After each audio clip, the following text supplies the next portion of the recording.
Hey there! So today we're going to dive into a few subtle but really interesting verb differences between Filipino and American English. These small tweaks can actually make a huge impact, especially in professional settings. You know that feeling when you say something and you just know it's grammatically correct, but for some reason it doesn't quite land the way you thought it would? Yeah, that's a super common experience, and it almost always comes down to these tiny little nuances in language. Okay, before we get into the weeds, I want to make something crystal clear. Filipino English is a completely valid, rich, and widely understood dialect. So what we're doing today is not about fixing errors. Not at all. It's about learning the skill of code switching. Making small, intentional adjustments to match the expectations of a particular audience so your message is as clear as possible. And that's the whole game right there. Context is absolutely key. We're just going to look at a few small adaptations you can make that will help you communicate with even more clarity and, honestly, more confidence, especially if you're in an American office environment. Now, you might hear these phrases called Filipinisms, and again, let's be clear, this isn't a negative term. It's just a way to describe grammatical structures and phrases that are perfectly normal and correct in Filipino English, but might just sound a little bit different to a native American English speaker's ear. All right, let's get into it. We're going to break down 3 really common nuances, and we're going to focus specifically on verb choices that, believe it or not, can make a huge difference in how your message comes across. Okay, first up, a situation I think we've all been in. You get up to the cash register, you're ready to pay, and nothing. You reach into your pocket and you realize you might say something just like this. Okay, so check out the tiny shift here. Saying you forgot your wallet is totally understandable. Everyone will know what you mean. But the more common, more natural-sounding verb for a physical object in American English is actually left. You'd almost always hear, "Oh no, I left my wallet at home." So, why is that?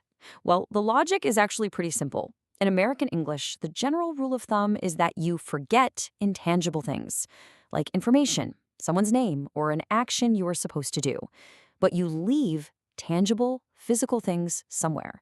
It's a small difference, for sure, but it adds that extra layer of fluency. Okay, moving on to our second example. Let's say your colleague asks where someone is, and you need to tell them they're no longer in the office. You might say something that sounds like this.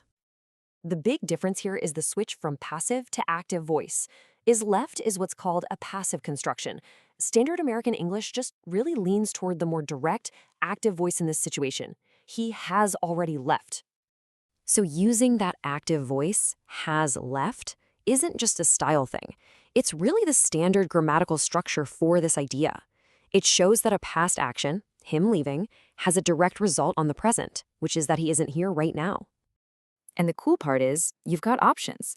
He has already left is perfectly correct, sounds great, but for a more casual, everyday conversation, it's also super common to just simplify it and say, he already left.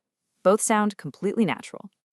All right, for our last example, let's talk about future plans. Now, I want to be really, really clear on this one. This sentence right here is 100% grammatically perfect. There's absolutely nothing wrong with it. And it's a small but, it can sound just a little bit stiff, a little formal in a casual office chat. More fluid, conversational ways to say the exact same thing would be something like, "I'll be at the meeting," or even simpler, "I'm attending the meeting." So the why on this one isn't about being correct or incorrect.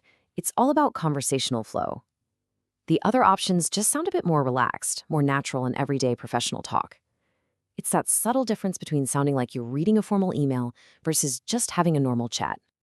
All right, that was a lot of nuance. So let's do a super quick recap of these 3 key adjustments that can really help you communicate with that much more confidence. So let's run through it one more time. For a physical object, try swapping forgot for left. When talking about someone who has departed, shift from the passive is left to the active has left, or the more casual already left. And for future meetings, think about softening the formal attend to a more fluid I'll be at or I'm attending. And please, if you take one thing away from this, let it be this. These small shifts are not about being right or wrong. Think of them more like tools you can add to your communication toolbox, designed to make your interactions smoother and your message as clear and effective as it can possibly be. So I'll leave you with this final thought to chew on.